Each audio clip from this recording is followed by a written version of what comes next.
एक मकान बना हुआ था। उसमें रूपमती नाम की एक जादूगरनी रहती थी। वह काला जादू जानती थी। पहाड़ के नीचे तलहटी में एक गांव बसा हुआ था, जिस पर जादूगरनी ने अपने जादू से कब्जा किया हुआ था। गांव के लोग जादूगरनी से बहुत डरते थे। उन्हें पता था कि अगर जादूगरनी को गुस्सा आ गया तो अपने जादू से पूरे गांव को खत्म कर सकती है। इसीलिए गांव वाले जादूगरनी को खुश करने के लिए उसकी हर बात मानते थे। गांव वाले जितना भी कमाते थे, उसका एक बड़ा हिस्सा जादूगरनी को देना पड़ता था। कई सदियों से यही परंपरा चली आ रही थी। गांव के लोग जवान से बूढ़े होकर मर जाते थे, लेकिन जादूगरनी हमेशा जवान और खूबसूरत बनी रहती थी। इसका राज कोई नहीं जानता था।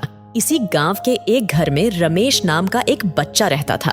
उसके पिता खेत में काम करते करते चल बसे। पिता के मरने के बाद रमेश ने खेती का काम संभाल लिया, लेकिन जितना भी अनाज वह मेहनत करके उगाता था, उसका एक बड़ा हिस्सा जादूगरनी को देना पड़ता था। एक दिन रमेश ने अपनी माँ से कहा, माँ, ऐसे तो हम कभी चैन से रह नहीं पाएंगे।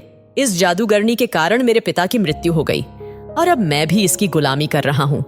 रमेश की माँ ने कहा, बेटा, तुझसे पहले भी कई लोगों ने जादूगरनी का विरोध किया, लेकिन उसने अपने जादू से सबको मार डाला। हम कुछ नहीं कर सकते हैं। रमेश ने माँ की बात को बीच में काट कर पूछा, लेकिन माँ, कोई तो रास्ता होगा इस सब से बाहर निकलने का। रमेश की माँ बोली, बेटा, मेरी बात मान, जैसा चल रहा है चलने दे।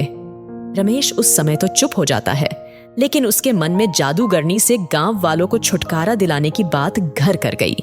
रमेश अगले दिन से अपने खेत पर काम करने जाने लगा, लेकिन उसका मन काम से ज्यादा जादूगरनी में लगा हुआ था।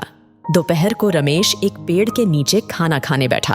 वहीं उसके बराबर के खेत के रामानंद चाचा भी खाना खा रहे थे। रामानंद चाचा से रमेश ने अपने मन की बात कही। रमेश की बात सुनकर उन्होंने कहा, बेटा, बात तो तेरी ठीक है, लेकिन काम बहुत कठिन है। इसमें तेरी जान भी जा सकती है। रमेश बोला, चाचा, अगर गांव वालों को बचाने में मेरी जान भी चली गई तो मुझे खुशी होगी। आप कोई तरीका बताओ।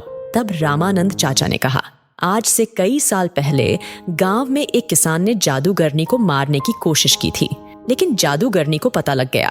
फिर जादूगरनी ने उससे बदला लेने के लिए उसका सब कुछ छीन लिया और वह उसे मारने की तैयारी कर रही थी, लेकिन वह पहले ही गांव छोड़कर भाग गया। तुम उससे मिलो। उसका नाम गोपीचंद है। वह पास ही के एक गांव में रहता है, लेकिन वह किसी से मिलता नहीं है। रमेश बोला, लेकिन क्यों चाचा? रामानंद जी ने कहा, बेटा, उसे डर है कि कहीं जादूगरनी ने उसे मारने के लिए न भेजा हो। रमेश ने सारी बात समझ ली। अगले दिन वह दूसरे गांव चल दिया। वहां वह गोपीचंद के घर पहुंचा।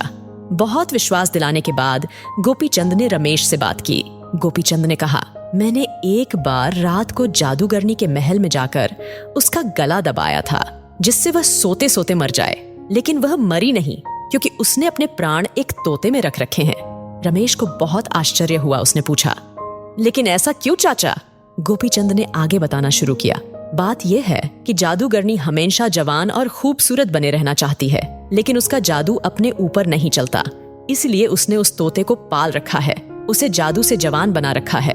उसके अंदर जादूगरनी के प्राण हैं, इसलिए वह भी जवान बनी रहती है। अगर कोई उस तोते को मार दे तो सब ठीक हो जाएगा। रमेश गोपीचंद से विदा लेकर अपने गांव वापस आ जाता है। रात होते ही वह चुपचाप जादूगरनी के महल में पहुंच जाता है। वहां देखता है कि जादूगरनी सो रही है और उसके पास ही मेज पर एक पिंजरा था, जिसमें वह तोता था।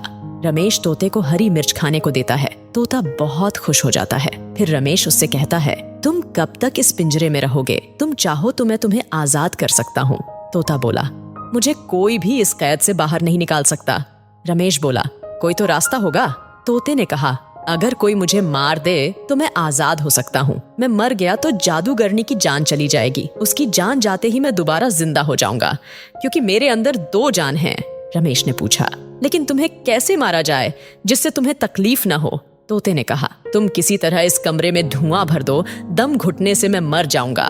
रमेश सारी बात सुनकर वापस आ जाता है। अगली रात वह जाकर देखता है जादूगरनी सो रही है। वह अपने साथ कुछ लकड़ियां लाता है, उन्हें जलाकर खिड़की से अंदर फेंक देता है, फिर खिड़की बंद कर देता है। धुएं से जादूगरनी उठ जाती है। वह पिंजरे को लेकर बाहर की ओर भागती है, लेकिन रमेश बाहर से दरवाजा बंद कर देता है। कुछ ही देर में तोता मर जाता है। उसके मरते ही जादूगरनी के हाथ से पिंजरा छूट जाता है और वह मर जाती है। यह सब राकेश बाहर से देख रहा था। जादूगरनी के मरते ही वह खिड़की खोलकर अंदर जाता है और पिंजरे को बाहर ले आता है।